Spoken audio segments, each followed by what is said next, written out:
আমার এই যে জনম যাই বিপলে মায়ার পাশে নিয়ে গেলে ঘটল কি লাঞ্ছনা বন্ধুরে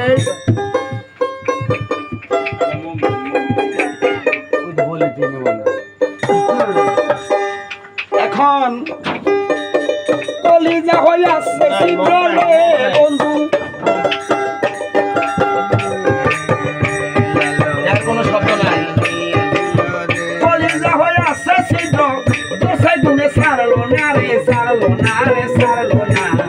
মঙ্গামিয়ার কেউ জানে না মঙ্গামিয়ার কেউ জানে না প্রাণের বন্ধু রে বন্ধু রে মঙ্গামিয়ার কেউ জানে না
la